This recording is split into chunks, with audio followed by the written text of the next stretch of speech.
திருத்துவத்தை எப்படித்தான் புரிந்து கொள்வது என்ற கேள்வி நம்மில் அநேகருக்கு இருக்கும். திருத்துவம் என்ற பதம் வேதத்தில் இல்லாவிட்டாலும் பழைய ஏற்பாட்டிலும் புதிய ஏற்பாட்டிலும் திருத்துவத்தின் உபதேசங்கள் மிக தெளிவாக வெளிப்படுத்தப்பட்டுள்ளது.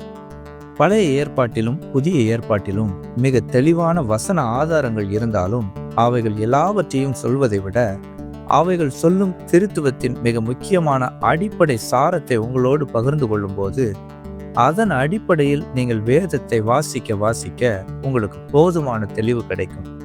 இதை புரிந்து கொள்ளாவிட்டால் இந்த அறியாமை நம்மை பலவித கள்ள உபதேசங்களுக்குள் இழுத்துச் செல்லும். சரி, அந்த அடிப்படை என்னவென்று பார்க்கலாம்.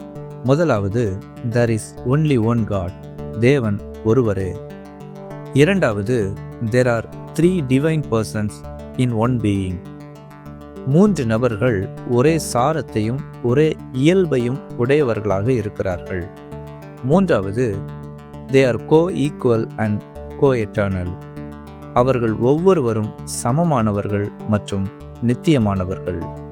இந்த அடிப்படையோடு நீங்கள் வேதத்தை பார்க்கும்போது ரட்சிப்பின் திட்டம், சிருஷ்டிப்பு, இன்னும் அநேக சத்தியங்கள் உங்களுக்கு மிக தெளிவாக புரிய வரும்.